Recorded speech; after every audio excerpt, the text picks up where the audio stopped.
Hi, good morning. All right, I'm showing something. I'm holding something that I want you to see.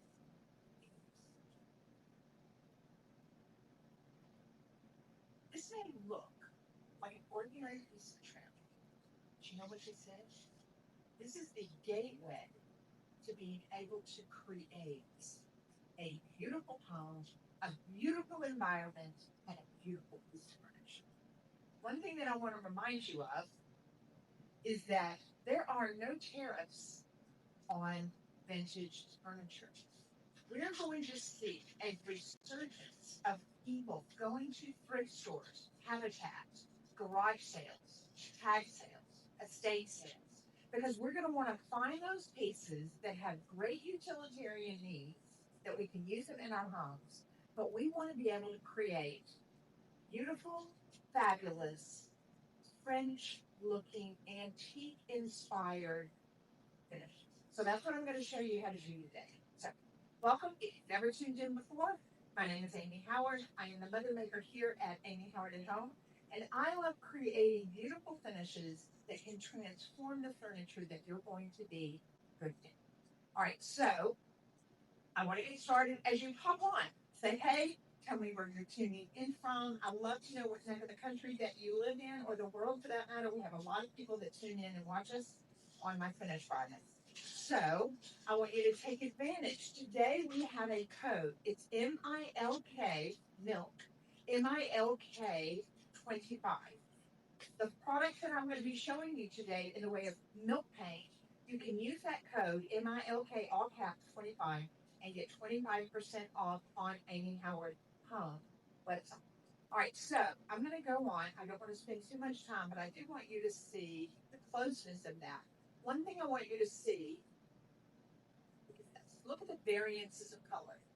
Look at the small sugar cracks. And what you're going to see, there is a couple of different color variations. You see kind of this ochre color showing through. One of the beauties of milk paint is that it's going to give you different variances of color. It's totally different. A lot of people are like, Amy, what is the difference between milk paint and just a regular paint? A regular paint is going to give you a full coverage, very opaque look.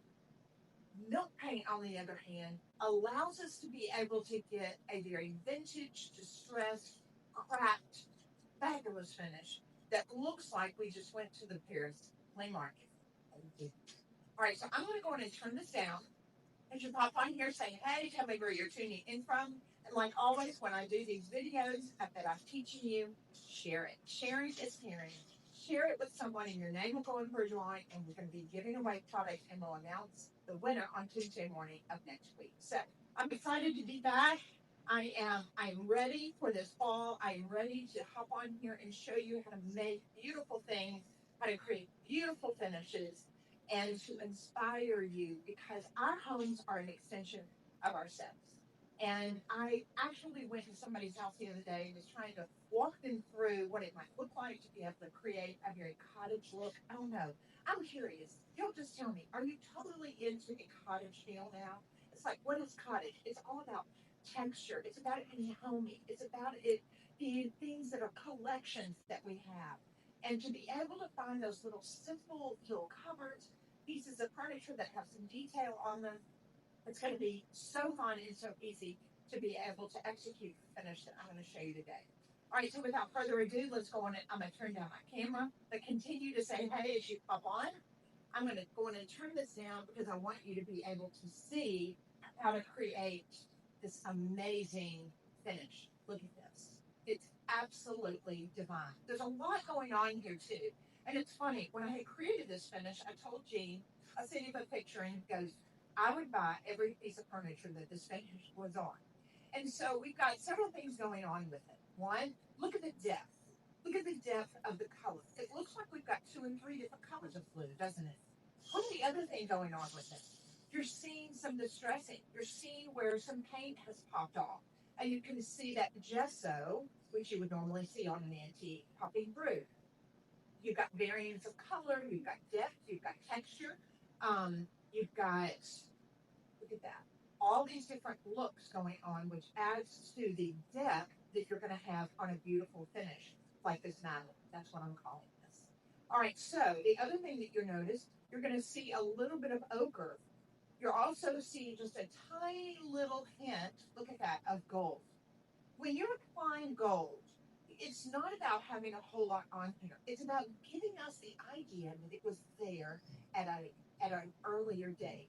That maybe through wearing, maybe through traveling, maybe through going from one country in Europe to another, that it would have worn off. So it's just a little bit of a suggestion there that we have.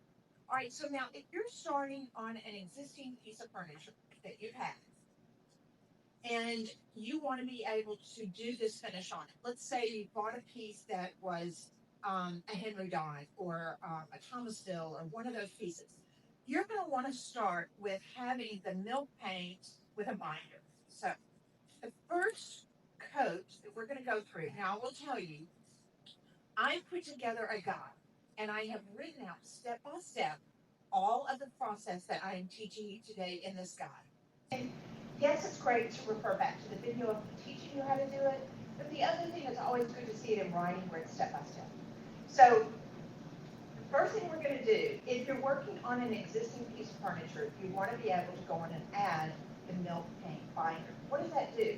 When you mix milk paint binder with milk paint, it makes it to where you can put it on almost any surface. A lot of people don't know that. But part of the beauty of milk paint is that it allows you to be able to reactivate it and pull it and distress it. And I'm going to go in with that with you today. All right, so I'm going to go on and I'm going to mix up. I use these small little clear cups. One, because it allows you to be able to see what it is that I'm doing. And when I'm working on samples that I'm going to do on actual pieces of furniture, I don't need a whole lot. So I'm going to go on, and I'm going to take out just a little bit of this color. Now I'll tell you, look at that. Is that not the most yummy stuff? Now the color that I'm working with is called Summer Bonfire. Look at that. It's a gorgeous ochre. The top paint color that I am working with is this gorgeous Southern Gentleman. It almost looks black, but it has a little bit of a blue tint to it, and you're going to be able to see that because it's going to show up even more when it's dry. So we're going to go in and take the Summer Bonfire.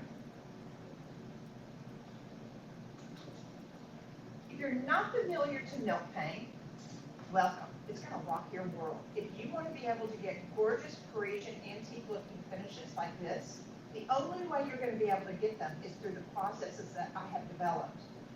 There's not another product. Cracked gesso doesn't exist anywhere on the market. By me living and working in Italy, I was able to learn how to be able to execute this finish.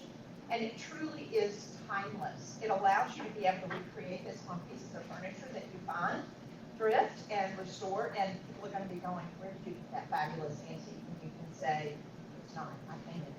All right, so now what I'm going to do, you see that I put in a little bit of Summer Bonfire milk paint. I'm going to add a little water. Now, this is like a little tip. Look at that. It's already dripping on me. I'm just going to wipe that off. I like to get those bottles at Dollar Tree, but sometimes they're great to be able to put paint in and water and glaze. Sometimes they do leak. Take the top off, and I'm going to go on this side.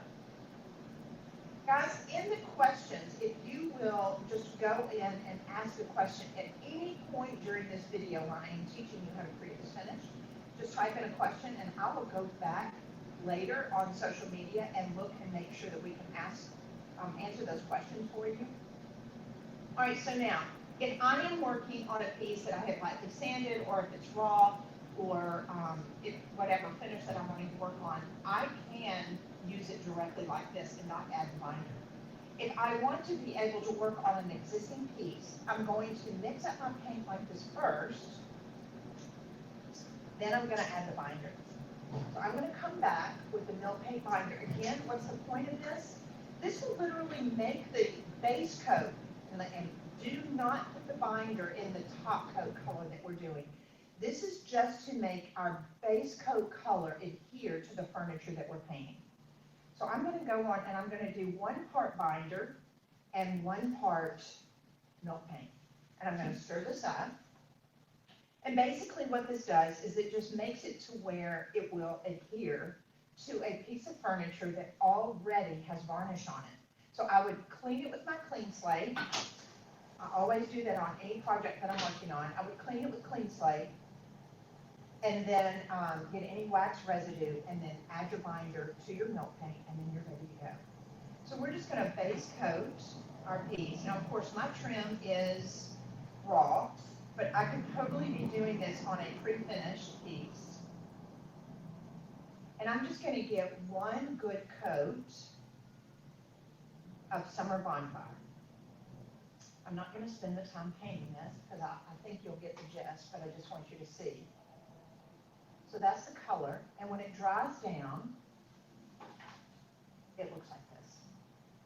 Let's just go a little closer so that you can see.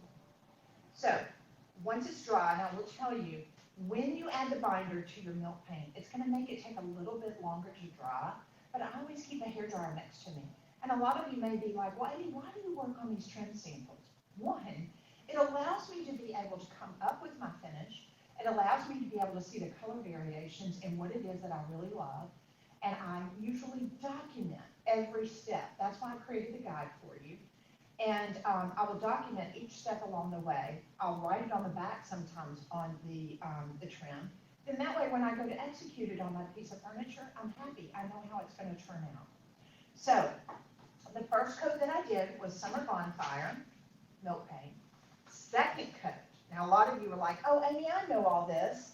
No, you don't, because I'm showing you something totally different today. All right, so now I'm going to be applying my cracked gesso. Why? Why didn't I do the cracked gesso first? Because I wanted to be able to have this as my base coat color.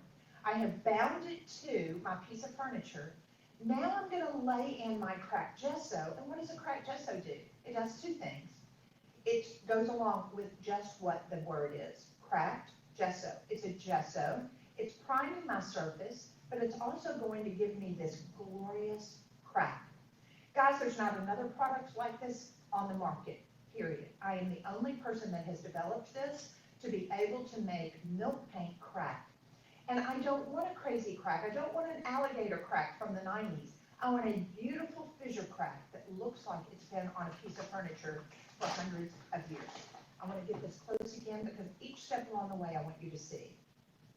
So can you see these kind of natural fissure cracks in here? I love this when I show y'all the pieces that I've worked on or finishes, and y'all get excited like me. It just lets me know that we're all sisters from another mother. All right, look at this. I just want you to see the close-up of it. So this is why we're going to put on the cracked gesso. We want to be able to have these gorgeous, natural-looking layers of crack, and the only way you can get that is from the cracked gesso. So I'm going to go on and take another cup and mix this up. And the cracked gesso is also going to be 1 part water and 1 part gesso. Now, I will say this. If you get this too thin, you can easily put on 2 coats on your piece of furniture. I think a lot of times people don't get cracks on if they've done it with their milk paint because they didn't add enough cracked gesso. And from a cooking perspective, I always tell people, if you're mixing something up and you want to be able to kind of know consistency, I always say, make this about the consistency of pancake batter. So already you get this connotation in your mind. Oh, I know how thick pancake batter is. That's the consistency that I want you to be able to have when you are mixing up your cracked gesso. All right, so I switched over to my brush, my artist brush, because a lot of times when I'm working with like a plastic spoon, it'll slosh this around. Now, here's what I want you to see. See, it's too thin just yet. So I need to add just a little bit of cracked gesso because I want it to be the consistency of pancake batter. Oh, man, add just a little bit more. And let's stir this up. And again, the cracked gesso, it does 2 things. It gives me a gorgeous crack. It also builds up texture. It's also going to give me, see this white that shows, look at that. Does that not make your heart go pitty-pat? Those of you that are getting ready to go to Round Top, you're going to see a lot of furniture like this. And guess what? The more beautiful the finish, the more expensive it gets. So now you know how to be able to create this look and this finish that you're going to see at Round Top yourself on a piece of furniture. Those of you that love to flip furniture, you love to buy pieces and restore them and turn around and resell them. This finish will sell furniture. The other thing is, look at the color. It goes into this gorgeous kind of blue with this white kind of glaze look over it. It's absolutely divine. All right, so now I want you to kind of see my consistency, how it's changed. See how thick it is? Look at that. It's about the consistency of pancake batter. If I lift this up, it's going to be like dollops. This is how thick I want you to do the cracked gesso. All right, so now let's go on, and we're going to brush it directly on top of our summer Bonfire milk paint. That was the first coat. Now, here's the other thing. What are you noticing? I am completely covering this up. You're not going to see the color underneath when I'm finished. I am covering every nook and cranny. I'm brushing it on. I want to do long, clean strokes because it's fairly thick. And I'm not going to sit here and paint the whole thing.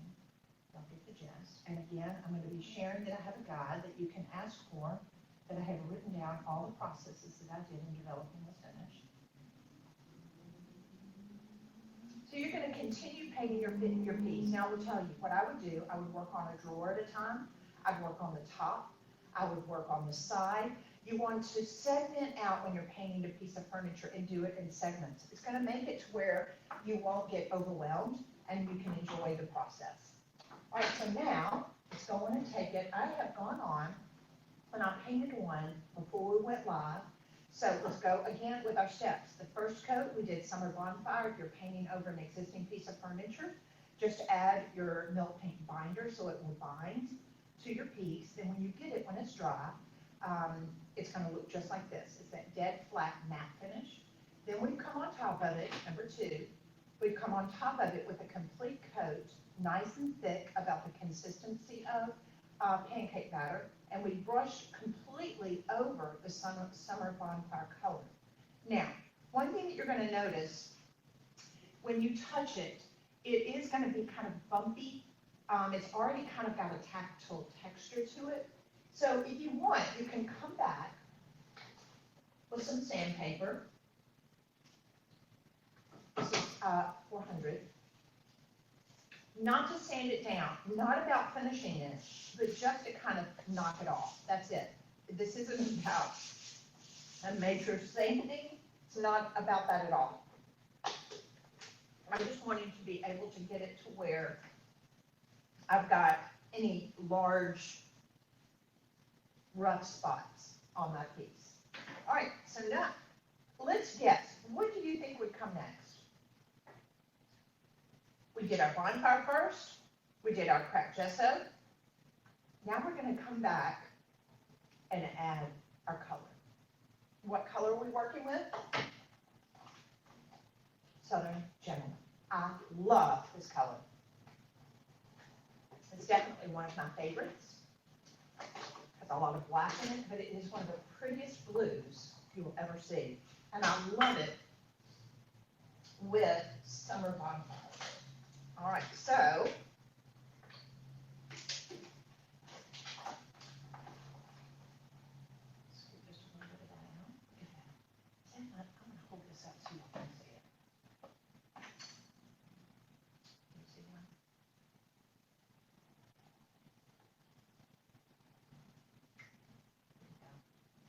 You wouldn't think this unassuming powder would be this.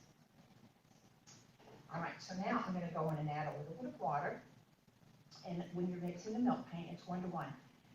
Here's the other thing that a lot of people do that I want to make sure that when you nip this in the bud right now, is usually they make up their milk paint too thick.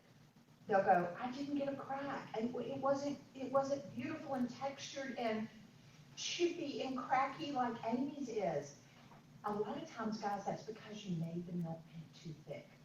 If you stick with making it 1 part water and 1 part milk paint, then you'll have a much better result. The other thing is when I'm mixing it, can you hear this? Listen. That's the granules. The granules are still there. We want to make sure that we mix it up and we blend it to where we get all the granules out of the milk paint. Now, those of you that are new to my whole process with milk paint and creating beautiful antique Parisian finishes and Italian finishes, is the fact that once you mix up this milk paint, it's good for about 2 weeks, but you have to keep it in the refrigerator. So that's why we keep it in a powdered form, because that way you just mix up what you need at the time, and then that way you're good to go, and you leave it in the powder form, and it will never, ever go bad. All right, so now I feel good about how I've got that mixed up. And I'm going to go on and base coat over my cracked gesso. Now, here's what's funny. Look at how thin this paint is. Look at this. Do you see how drippy? It's like water. You do not have to make milk paint thick. You're going to ruin your finish if you do that.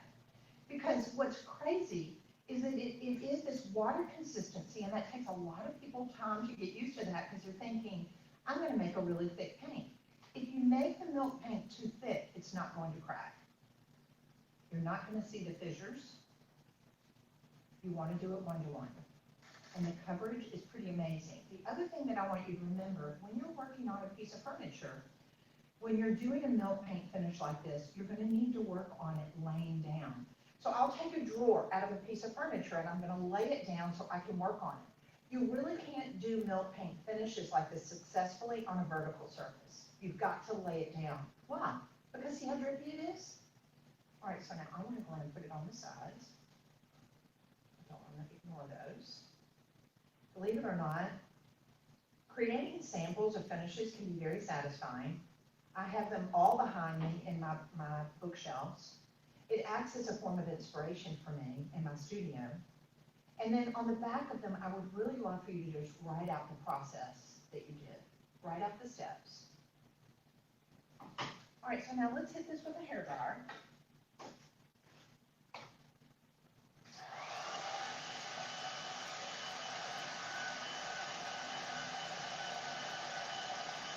Watch how it went from being black, almost black, now as it starts to dry down, it's going to go to this very matte finish.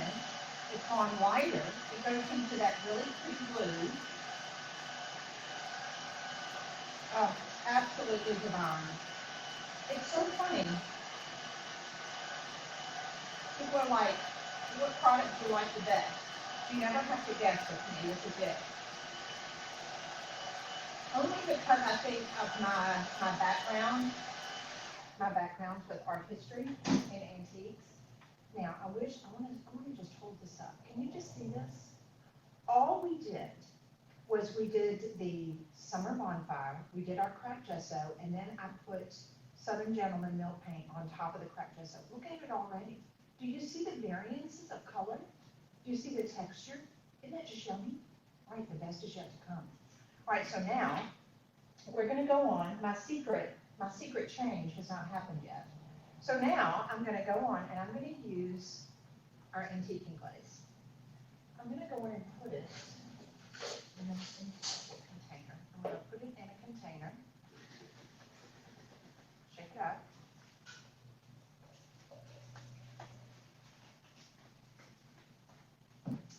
Now, I'm taking a natural sealing sponge and I'm going to go in and immerse it into my antiquing glaze. Guys, as you pop on here, please say hello. Tell me where you're tuning in from. And I'm excited to be back doing Finish Fridays. Take advantage of the sale today, MILK Milk 25, and you can get 25% off our milk paint. All right, so now I'm going to take my antiquing glaze, and I'm going to go over the paint that I just dried. Look how I'm moving my sponge around. I have to start, do you see something starting to happen? Do you see it? Look, look, look. Look what's happening. Do you see the paint is starting to lift? So the more I kind of, oh goodness, I'm loving this. Look. Now, what happens, this was a negative tool. When I apply the antiquing glaze and I am pulling it off, the more paint that gets on here, we've got to be careful. We've got to continue to wet it and kind of clean it because it'll become a positive tool. But right now, it's a negative tool, and it's starting to lift that. So I'm going to come down in here. I'm going to work around with my composition. I'm going to clean it. I have a little bit of water here. I'm just dipping my sponge down into water to get off some excess. I'm going to dip it back in my antiquing glaze.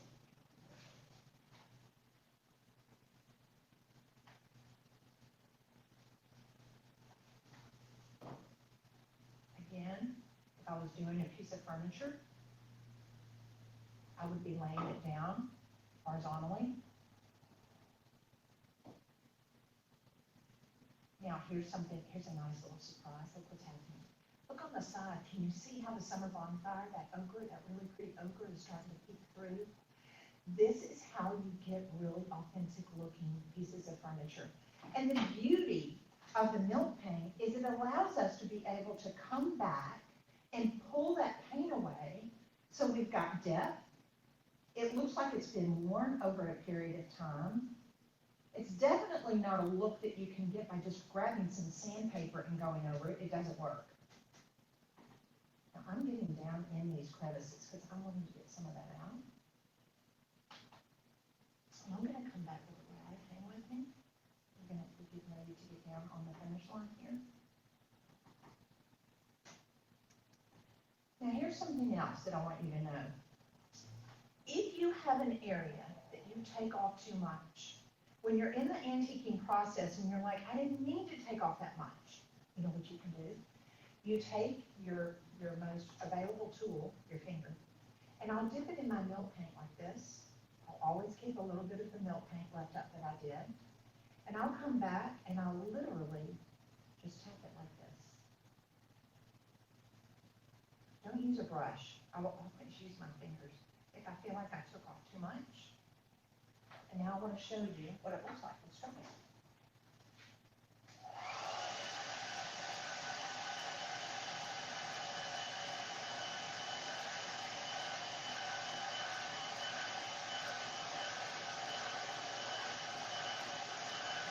I love these.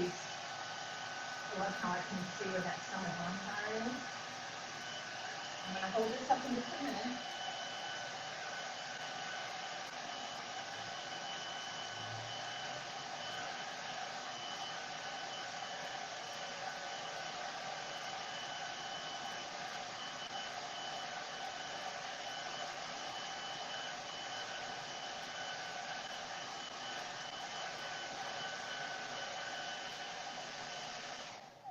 Now,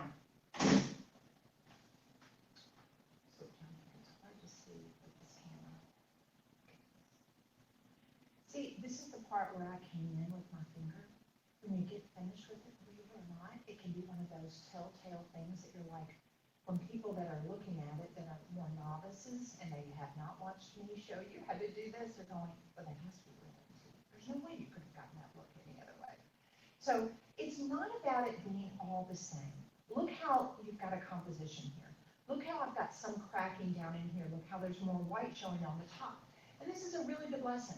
If you had a piece of furniture that had a lot of wear, anytime there's a raised area like this, that way you're going to have more of the paint that's going to have come off on the tops of them. It's not about digging down inside this little gully, making sure you get all the paint out. That's making it look more contrived. Think about the wear is what would happen on the corners, on the tops of things, and that's going to make it look more authentic. Now I want to show you a little trick that I do. Let's go back to this finish. Now this has a lot more carving on it. But remember when I was showing you in the very beginning of this live, was the fact that, see, can you see just a little bit of that gold, that shimmer? Does it show up? It's not a lot. It's just a suggestion that maybe that gold was there hundreds of years before. That's what we want to recreate. So if we're working on a piece of furniture, it's not about putting the leaf everywhere. It's about creating this 5 or 10% of what's going to show up on here there was a suggestion of gold leaf at a much earlier age. So the way I do that is I'm going to be working with two products. One, my gold leaf, and our size. Size is a special glue that is made only for leaf. Now, in order to be able to kind of do this, this is one of my little cheat hacks, is I'm going to take a Q-tip and I'm going to dip it into my size. I'm not using a brush. Can I use a brush? Yes. But again, this is just a little trick when you only want to get a little bit. So I'm going to come with my Q-tip and I'm just going to lay it along the top like that. So that way it's just a little bit, again, when I'm doing a piece of furniture and I'm wanting to show just a little bit of a suggestion of maybe where the leaf was, it's only going to be about 5 to 10%. Is everybody with me? All right, so I'm just going to do a couple of places. I don't want this to be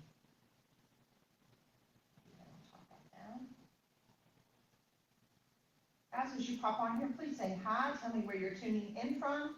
And just know that we have a special promotion.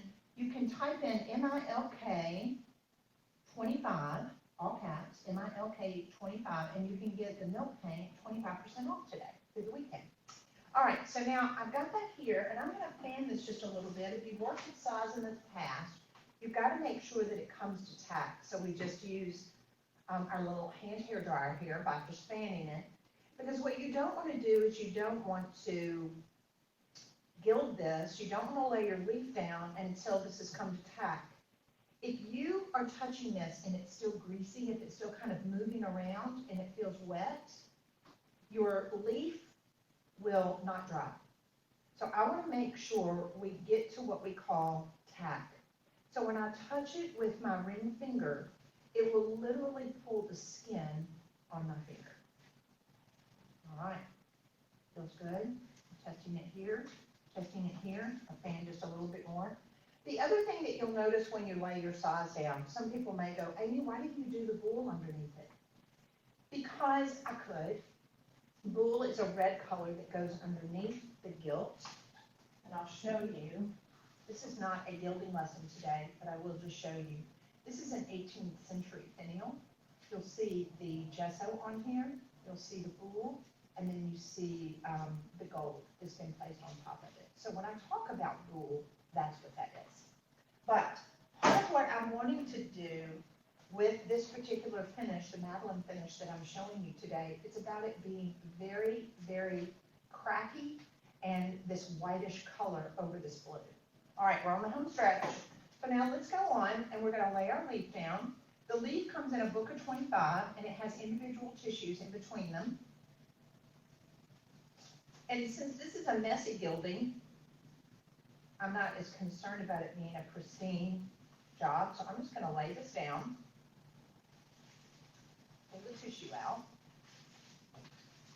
and you'll notice I'm going to burnish it with all of the tissue laying on top of it, like that. It's going to get another sheet. Now, I tell people, keep a little Tupperware container when you're working with gilding, and then leave all the little excess gold in it, because we're going to have a lot of excess from this. I'm just doing a little bit of a suggestion. So now I'm taking a stiffer synthetic chip brush. It's got you see how the density of it is totally different than working with a natural chip brush. See the difference? I'm working with this larger one, and I'm basically going to get all that off, because the whole idea of this and doing this finish is to be able to have just a suggestion of how it was. I'm going to take a little bit of 4/0 steel wool, and I'm going to start to pull that away to where I've got just a little bit of leaf here, like this. Are you with me? All right, so now I'm using the steel wool. The other thing is, I'm loving how it's kind of pulling. Yay, look, there's some more of my ochre coming through. There's quite a bit of pressure, can you tell? Now what we need to do is we need to dust this off. So again, I'm using my synthetic brush to get a clean surface. Look at that. Grab me a clean, just a piece of paper, white paper, because I want them to see this. I want to just set it down. So now let's look at this before we go to the next step. Can you see? Look at that. Can you believe what we've done? That we just worked from a plain piece of trim, and now we've got all this stuff going on, all this chippy goodness, all this color coming through. It looks very authentic. Our composition is good. I'm so happy. All right. So now, guess what? I'm not going to use light wax and dark wax. What am I going to use? Ta-da! I'm going to use Cerusing Wax. You know why? I wanted to be able to create this gorgeous kind of milky blue. And by using Southern Gentleman, look at this, and that crack and that leaf, the Cerusing Wax mixing with the Dust of Ages gives you a totally different look. Love, love, love. All right, so now let's go on. I'm going to use my chip brush. I'm going to put a little bit of Cerusing Wax. All right, now let's just came out. I'm going to put a little bit. Now, when I go into any type of waxing, I'm always using a chip brush, a natural bristle chip brush. You don't want to use a synthetic brush when you're doing this. So now I'm going to go over all of it again. I know this could be distressing for many of you when you go in and you're like, oh my gosh, I'm covering it up all over the place. I'm covering up my base coat. Because the great thing about it is this Cerusing Wax is going to allow all of the cracks to come to life. You're going to see it so much more. But I am covering it all up. Look at that. And I promise, hang with me. It's going to be awesome. All right, so now, anytime you've got any crevices, fluting, carving, you want to pounce your brush down in there. Here's another tip that a lot of you, see how very little wax I have on this brush? A lot of you put way too much wax on. So I want you to remember, okay, Amy's saying I probably make my milk paint too thick. I need to thin it down. Amy's saying I need to put on cracked gesso to get a gorgeous fissure crack that I've got to do at the consistency of pancake batter. These are tips that I really want you to learn. All right, so now we've come over all of it. Hang with me. I'm going to get a little bit closer. I want you to see. Okay. Now we're going to add our Dust of Ages. Dust of Ages is your friend. It is your best friend when you're wanting to be able to create really authentic looking finishes. And I love how it works with the Cerusing Wax. So now I'm going to take a clean brush. You never want to use the brush that you just used with your Cerusing Wax. Don't use that. Use a brand new clean chip brush. These are cleanable. You want to clean your wax brushes with Clean Slate. So now I'm just taking a little bit of Dust of Ages and I'm going to go over all of it. Again, I'm covering up all of it again. Stand on the crevices just a little bit. Tell you what, I have been doing this for 30 years, and I never get to a point that I never not get excited when it comes to the reveal time of creating a gorgeous finish. Wow, wow, wow, wow, wow, wow, wow. Wow, wow, wow. Now, one thing that I'm going to do, as I'm buffing this, did you notice I didn't dump any of the Dust of Ages off? I am buffing it with all of it on there. And here's the other thing. I don't want to get this and start going down in the crevices to try to get some of this out, because that's part of the beauty of the Dust of Ages being down in there. I want more Dust of Ages down in the crevices. I'll get just a little. And now I'm going to stay focused on the top. I'm going to turn this over because I want you to see. I wish y'all were all here with me. You know, I'm going to do this as a promo I think we have 3 seats left in the retreat that's coming up in November. If you love these finishes and you want to be here so I can help you and look at your hands and look how you're painting and what it is that you're doing, you need to get to Florida. I promise it's one of the nicest gifts you can give yourself, and you'll make so many new friends that love doing the same thing you do. So, all right, so I'm going to hold this up. Can you see this? Guys, we've done this, what, in 20 minutes since we've been here together. So you see how totally different. I love this too. Now let's look at it, just dissect it. Here's our ochre. Do you see how yummy that is?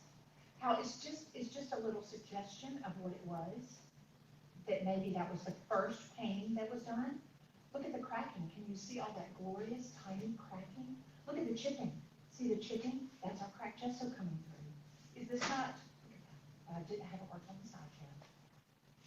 Look at the suggestion. See that little glimmer? Look at that. That little glimmer of gold there that you'll see on a piece of furniture could just be such a happy little thing. It's like, there must have been gold leaf on there. So a lot of you may find old frames that you could do this finish on.